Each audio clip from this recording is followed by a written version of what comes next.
जय हिंद साथियों, स्वागत है आपका सेल्फ स्टडी क्लासेस ऐप में और यूट्यूब चैनल में। ठीक है, अभी तक दोस्तों आपने सेल्फ स्टडी क्लासेस का कोचिंग ऐप डाउनलोड नहीं किया है तो आप जरूर डाउनलोड करें। प्ले स्टोर में जाएं, सर्च करें सेल्फ स्टडी क्लासेस और ऐप को डाउनलोड जरूर कर लें। ठीक है दोस्तों, अगर आपको हिंदी साहित्य की कोचिंग करनी है, हिंदी साहित्य को क्रमबद्ध पढ़नी है तो सेल्फ स्टडी क्लासेस में कोर्स लॉन्च किया गया हिंदी साहित्य का, जिसमें आपको ट्रिकी तरीके से विस्तृत अध्ययन करा के, जिसमें आपको टॉपिक वाइज टेस्ट लगवा के, डाउट सॉल्यूशन करवा के, विभिन्न प्रकार की प्रक्रियाओं के माध्यम से आपको हिंदी साहित्य पढ़ाया जाता है। ठीक है, तो जिनको भी एडमिशन लेना है दोस्तों वो ले सकते हैं, है ना। और दोस्तों आज हम डाउट्स वाले कुछ क्वेश्चन लेकर के आए हैं।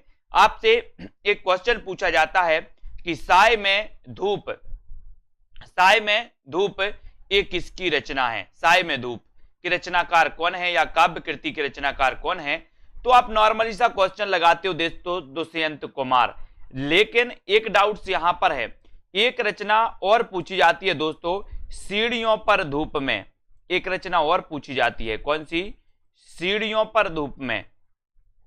इस प्रकार से अगर रचना आपसे पूछ ली जाए कि सीढ़ियों पर धूप में, ये रचना आपसे पूछ ली गई तो आप क्या करोगे? कंफ्यूज हो जाओगे। साय में धूप और सीढ़ियों पर धूप में, अब ये धूप का चक्कर आपको कंफ्यूज कर देता है कभी कभी, तो इसको याद रख लेना। बोले हम सीढ़ियों पर धूप में खड़े हैं क्योंकि हमारी रघुवीर सहाय करते हैं, यानी कि इसके रचनाकार कौन है? रघुवीर सहाय। और साय में धूप ये दुष्यंत कुमार की रचना है, याद रख लेना। साय में धूप की रचनाकार दुष्यंत कुमार और सीढ़ियों पर धूप में की रचनाकार कौन है? रघुवीर सहाय। ठीक है, डाउट्स नंबर 1 आपका क्लियर। नेक्स्ट है दोस्तों भाषा भूषण कृति के रचनाकार। कई बार ये रचना पूछी गई, भाषा भूषण कृति किसकी है आपसे पूछा जाता है।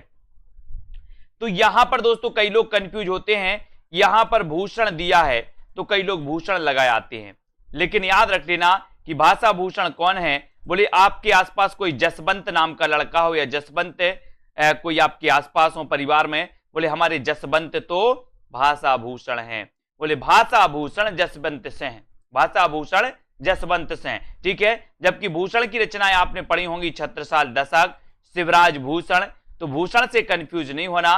भूषण रीतिकाल के वीर रस के कवि थे दोस्तों, है ना। और इनका जो दोस्तों वास्तविक नाम था वो क्या था? घनश्याम नाम था, है ना। और इन्हें सोलंकी राजा रुद्र ने इन्हें भूषण की उपाधि दी थी, ये भी कई बार पूछा जाता है।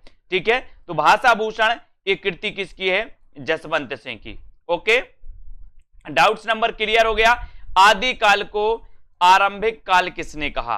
आपसे पूछा जाएगा। गणपति चंद्रगुप्त ने, मिश्र बंधु ने, हजारी प्रसाद द्विवेदी ने या फिर रामचंद्र शुक्ल ने? आदि काल को आरंभिक काल नाम किसने दिया आपको बताना है, तो कमेंट में लिखिए। दोस्तों यहां भी कंफ्यूज होता है आरंभिक काल और प्रारंभिक काल में। ठीक है, तो यहां आपको कैसे याद रख लेना? बोले सर ये मिश्र बंधु तीन भाई थे, ये मिश्र बंधु तीन भाई थे और तीनों आरंभ से साथ में रहे। कौन? मिश्र बंधु तीन भाई थे, तीनों भाई आरंभ से साथ में रहे, इसलिए मिश्र बंधुओं ने आदि काल को आरंभिक काल नाम दिया। यानी कि इस प्रश्न का उत्तर जो आपका होगा वो होगा मिश्र बंधु। क्या होगा? मिश्र बंधु। ठीक है, फिर दूसरा क्वेश्चन आपसे आता है कि आदि काल को प्रारंभिक काल नाम किसने दिया?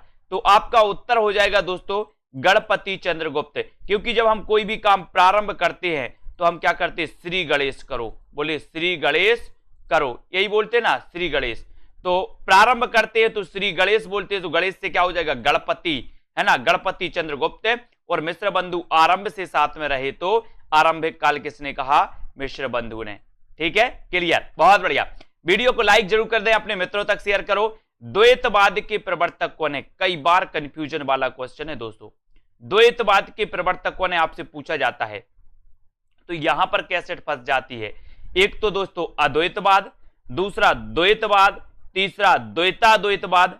अब बोले सर ये द्वैत आया, हम कैसे याद करेंगे? तो यहां पर याद रखो, द्वैतवाद को याद मत रखो, सबसे पहले याद रखो अद्वैतवाद को।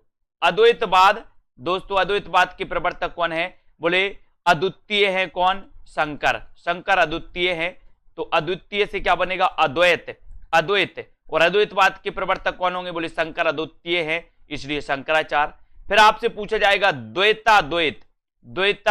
द्वैत, ठीक है। तो द्वैताद्वैतवाद के कौन है आपसे पूछा जाएगा, तो कौन है, निम्बार्काचार्य। निम्बार्क से क्या बनेगा, नींबू, नींबू।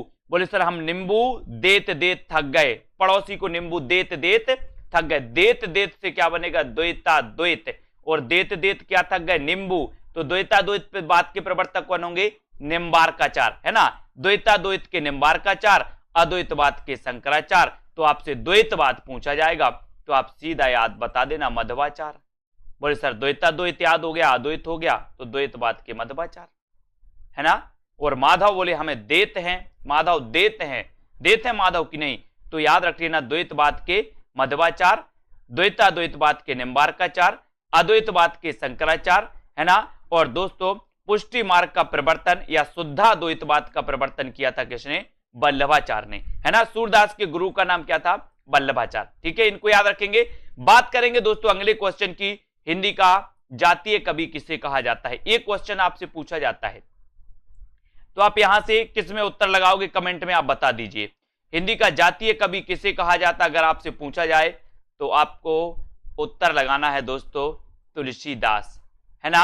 अगर आपसे पूछा जाए कि जातीय कवि किसे कहा जाता है, जातीय कवि, क्योंकि आपको पता है कि बच्चन सहने दोस्तों, बच्चन सहने विद्यापति को जातीय कवि कहा। तो जातीय कवि कहा जाता है विद्यापति को, और हिंदी का जातीय कवि कहा जाता है तुलसीदास को, ठीक है।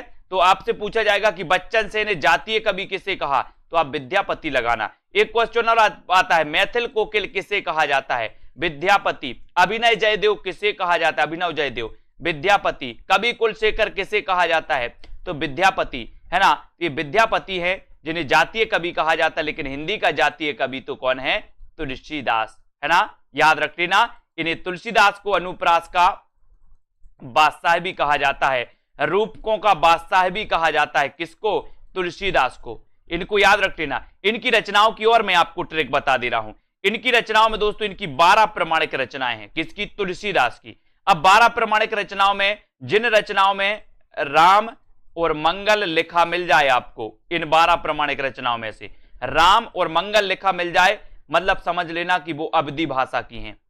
राम और मंगल लिखे मिल जाए, जैसे दोस्तों जानकी मंगल, पार्वती मंगल, ऐसे राम, है ना, रामज्ञा प्रश्न। तो राम और मंगल लिखा मिले तो अवधी, और राम और मंगल लिखे ना मिले मतलब उसकी भाषा ब्रज होगी, कभी कभी पूछा जाता है, ठीक है। तो यहां पर दोस्तों आप बने रहें, और जिन भी साथियों को कोर्स में एडमिशन लेने वो कोर्स में एडमिशन जरूर लें। और दोस्तों इसी प्रकार के डाउट्स क्लियर वाले वीडियो देखते रहें, और सेल्फ स्टडी क्लासेस का ऐप जरूर डाउनलोड करें अपने मित्रों तक। इस वीडियो को ज्यादा से ज्यादा शेयर करें, और दोस्तों बने रहें। कैसा लगा वीडियो कमेंट में जरूर बताएं, प्रोत्साहन जरूर करें, शेयर करें। जय हिंद। बहुत सारे स्टूडेंट को ऐप डाउनलोड नहीं करते बन रहा है, या फिर कर भी लिया है तो कोर्स भी नहीं देख पा रहे हैं। तो मैं आज उनको बता दूं कि ये जो सेल्फ स्टडी क्लासेस इस प्रकार से जब आप प्ले स्टोर से करते हैं तो ये आपका वेल जो है आइकन उसमें लगा हुआ है ना। तो इस प्रकार से सेल्फ स्टडी क्लासेस आपको सर्च करना है, और ऐसे आइकन में आपको ऐप मिलने वाला है, ठीक है। तो दोस्तों हम देखें कि प्ले स्टोर में आपको इस प्रकार से दिखेगा ये सेल्फ स्टडी क्लासेस, ठीक है। ये प्ले स्टोर में आपको सेल्फ स्टडी क्लासेस का ऐप दिखने वाला है, ठीक है। ये इमेज उसमें डली है, ये आइकन, ये लोगो उसमें डला है, ठीक है। अब दोस्तों इसको इंस्टॉल करना है, यहां से आप इंस्टॉल करेंगे, ठीक है। अब इंस्टॉल करेंगे तो वहां पर आपको नंबर मांगेगा, जीमेल नंबर मांगेगा, तो आपको ओटीपी आएगा, तो आप रजिस्टर करके आगे बढ़ेंगे।